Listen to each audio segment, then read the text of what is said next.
Hey there everyone, happy Sunday. I'm King 5 meteorologist Adam Claybon. The rain has been pretty much in place the entire day. It's been gloomy, it's been wet, and definitely not spring-like like what we had back just a day or so ago. And early this week is going to look a lot more like that. Now, we do expect rain during the spring, but this week is actually going to be slightly cooler than average for a lot of the week. Plus, we might even get a little snow into the mountains, which again, not too out of the ordinary for springtime, but it's looking like it is going to be just more of a pattern where we're going to be stuck in the cooler, wetter pattern here for a little while. So we're going to talk about that, but I did want to start off first about what's happening down across parts of the deep south, because that's where we had the very strong to severe storms down there. And if you do have any family down across areas such as Alabama, Georgia, heading down into Florida even here, throughout the rest of the night, we have been seeing a lot of the severe activity thankfully beginning to die on off, but that line of storms is still going to be packing a punch as it makes its way on through. So you got lightning to go along with that, and it's going to be heading in this direction right here. So as we take a look at the next graphic, those areas right in this area, I would say down across more the Big Bend area, parts of southeastern Georgia, heading up across southeastern parts of South Carolina, and that part of Florida, we're going to be in line for the best chances of severe storms as we head into the day for tomorrow. Let's take a look at that. Even a few storms possible across eastern Washington into the day for tomorrow. But here's a look at what we're expecting down that way. 2 out of 5. You kind of remember this from about a week and a half, 2 weeks ago when we had to deal with some severe storms. We were in that slight risk as well.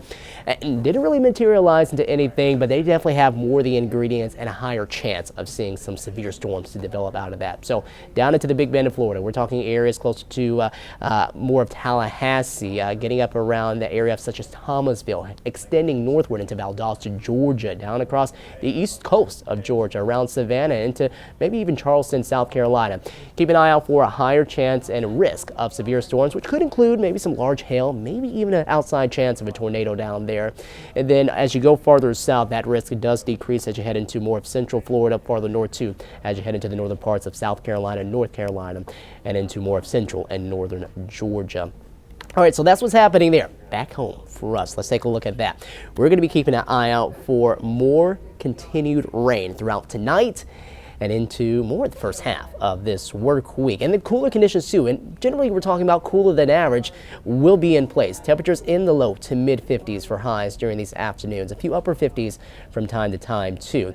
Now we are expecting that during the first half of this week, maybe the very middle part of the week. We were talking more Wednesday, we get a little bit of a break there before more of the rain starts to take back over as we head closer to the weekend, but it is going to be milder at that point, and it looks like temperatures won't be quite as chilly. Speaking of rain, let's take a look at or at least milder temperatures. Let's talk about what happened today with our temperatures in the mid to upper 50s for highs, lower 50s down that way around Olympia up to 53.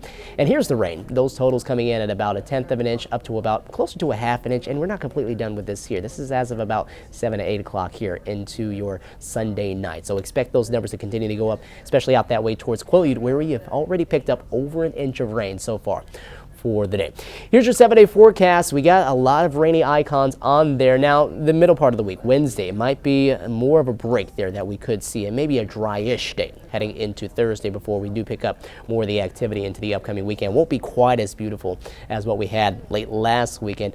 Probably not going to be peaking those temperatures up as warm either as what we did last Friday and this past Saturday. Here's Bellingham, cloudy skies there. Not as much of the rain up this way, but we have been seeing quite a bit more of it down this way around Seattle, as temperatures have been more so in those lower 50s. And what we're expecting into the night is that temperatures will hold pretty steady around those marks. Low 50s, maybe a few upper 40s for lows.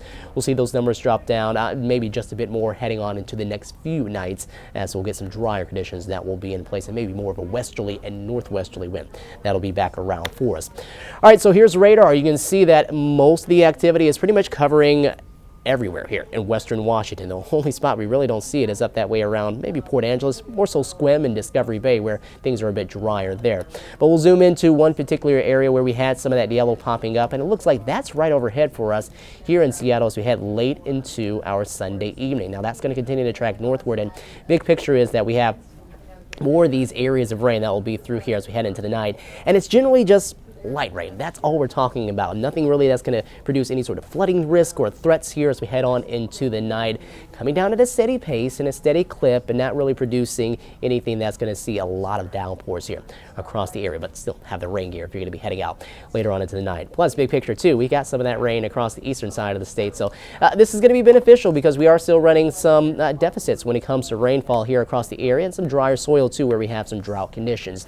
All right, big picture is that this system will spin around here for the next few days. We'll get another one that will come through helping to enhance more of the rainfall into Tuesday before we see a little bit of a break heading into Wednesday. There's our area of high pressure that brought us all that nice weather Friday and Saturday are right there, heading now across areas such as Utah and into Colorado and Wyoming. That's going to be heading right into that direction over there. So say goodbye to that here, at least for the time being. We'll get another one here at some point soon.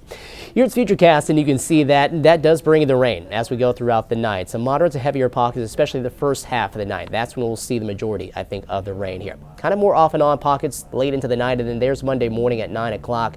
Some rain around, and I think earlier too for your morning commute, you'll expect to see some showers that will be in place at that point. We'll see that start to push on by as we head on into the middle part of the afternoon. So that's when we get a little bit of a break. Some very spotty chances of showers at that point. But then we go into late tomorrow night and early into Tuesday.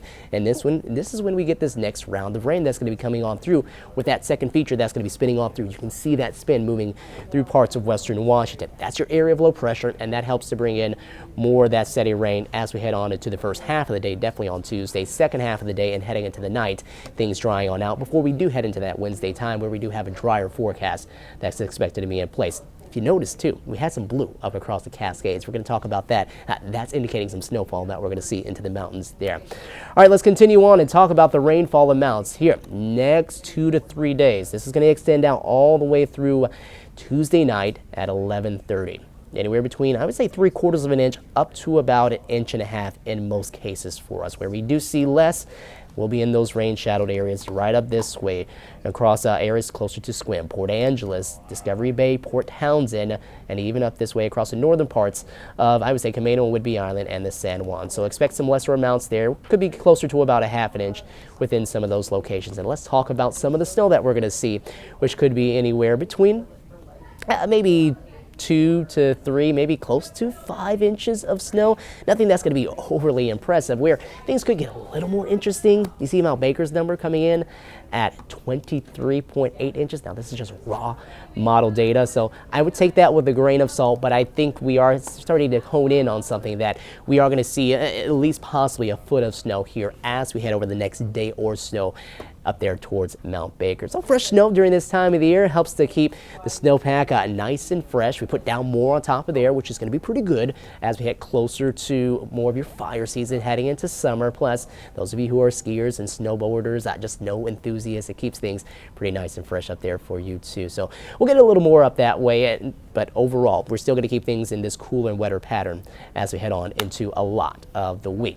Now, here's the first half of your week. We're calling for showers around for Monday and Tuesday. Maybe just a few of them around on Wednesday, but that's more of a break, and temperatures get back up to around that 60-degree mark at that time as well. And average highs should be at 57, 58 degrees, and will be cooler than that number at least for 3 of these days, showing up on the next 7-day stretch for us. Tomorrow, Tuesday, and Saturday. We'll be right at par for us heading into Friday. We got a couple of days in the 60s, and then numbers trying to climb back up yet again heading to next Sunday around 59 degrees.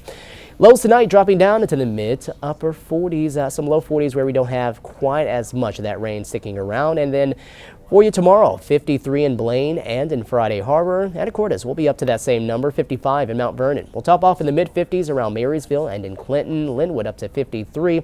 More 50s, mid-50s down this way around more of King County and the Kitsap Peninsula, 56 in Issaquah, 57 in Auburn.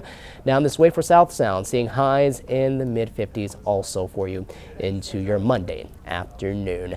No, there's not a ton going on, but you definitely want to keep up to date here as we go throughout the week on your forecast. You want to do that on King 5 Plus. Go ahead and download that. It is free for you, and you can download that on your TV, and that will be very beneficial. Got a lot of information for you, and that's where you get a lot of these pretty neat forecasts and these extended forecasts.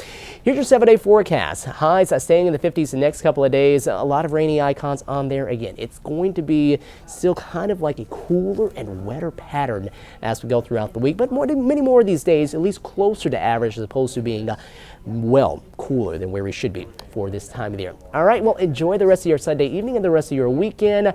Hopefully that you have a great and a wonderful start to your Monday and your work week, and we'll definitely keep you updated here as we go throughout the next 2 days. Take care. Have a good night. We'll talk to you soon.